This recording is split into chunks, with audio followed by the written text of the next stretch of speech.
দক্ষিণ এশিয়ার ভূরাজনীতিতে আবারও যুদ্ধের দামামা। পরমাণু শক্তিধর দুই প্রতিবেশী ভারত ও পাকিস্তানের মধ্যে শুরু হয়েছে এক নজিরবিহীন শব্দযুদ্ধ। ভারতের সেনাপ্রধানের একটি হুঁশিয়ারির জবাবে পাকিস্তান এবার যে পাল্টা হুমকি দিয়েছে তাতে কার্যত কেঁপে উঠেছে দিল্লির নীতি নির্ধারকেরা। পাকিস্তানের স্পষ্ট বার্তা, এবার কোনো দুঃসাহস দেখালে বদলে যাবে খোদ ভারতেরই মানচিত্র। উত্তেজনার সূত্রপাত ভারতের সেনাপ্রধান জেনারেল উপেন্দ্র দ্বিবেদীর একটি উস্কানিমূলক বক্তব্যকে কেন্দ্র করে। সম্প্রতি নয়াদিল্লিতে এক আলোচনায় তিনি সরাসরি পাকিস্তানকে হুমকি দিয়ে বসেন। তিনি দাবি করেন, পাকিস্তান যদি তাদের তথাকথিত অপতৎপরতা বন্ধ না করে তবে ভবিষ্যতে দেশটি মানচিত্রে থাকবে নাকি ইতিহাসে হারিয়ে যাবে, সেই সিদ্ধান্ত তাদেরই নিতে হবে।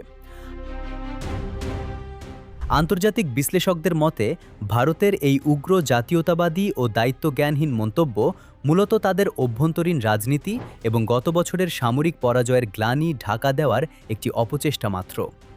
কিন্তু পরমাণু শক্তিধর পাকিস্তানকে দেওয়া এই হুমকি যে ভারতের জন্য কতটা বুমেরাং হতে পারে তা হয়তো আন্দাজ করতে পারেনি মোদি সরকার।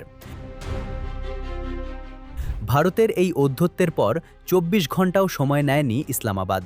পাকিস্তানের আন্তঃবাহিনী জনসংযোগ পরিদপ্তর বা আইএসপিআর কড়া বিবৃতিতে ভারতকে স্মরণ করিয়ে দিয়েছে যে পাকিস্তান একটি পারমাণবিক শক্তিধর রাষ্ট্র এবং এই অঞ্চলের ভূরাজনীতির সবচেয়ে গুরুত্বপূর্ণ অংশ।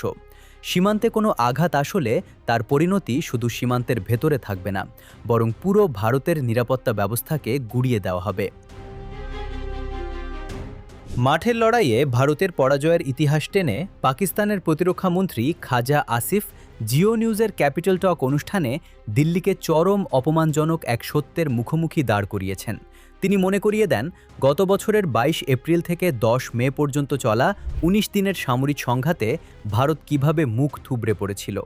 পাকিস্তানের অপারেশন বুনিয়ান মারসুসের আঘাতে ভারতের গর্বের রাফেল যুদ্ধবিমান সহ ৮টি যুদ্ধবিমান ও অসংখ্য ড্রোন ভূপাতিত হয়েছিল।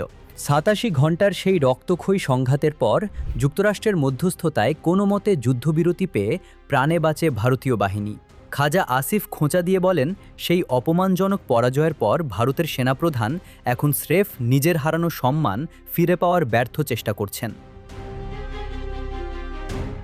শুধু সামরিক ময়দানেই নয়, কূটনৈতিক ক্ষেত্রেও ভারত এখন চরম বিব্রতকর পরিস্থিতির মুখোমুখি।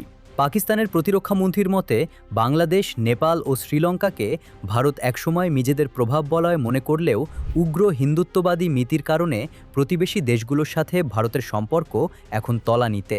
অন্যদিকে পাকিস্তান এই অঞ্চলে এক সম্মানজনক কূটনৈতিক অবস্থান তৈরি করেছে, যা মোদি সরকারের পক্ষে মেনে নেওয়া কঠিন হয়ে পড়েছে। একই সাথে উঠে এসেছে ভারত ও ইসরায়েলের মধ্যকার এক বিপজ্জনক অক্ষের কথা। খাজা আসিফ সতর্ক করেছেন, মধ্যপ্রাচ্যের খুনি রাষ্ট্র ইসরায়েল কখনোই চায় না এই অঞ্চলে ভারতের চেয়ে শক্তিশালী কোনো মুসলিম দেশ বা পারমাণবিক শক্তি মাথা তুলে দাঁড়াক। আর তাই ভারত ও ইসরায়েলের লক্ষ্য এখন একই সূত্রে গাঁথা।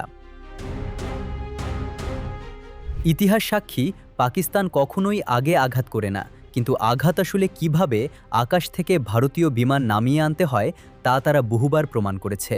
দিল্লির শাসকেরা যদি তাদের উগ্র মানসিকতা পরিহার না করে তবে পাকিস্তানের প্রতিরক্ষা মন্ত্রীর হুঁশিয়ারি হয়তো সত্যি হবে।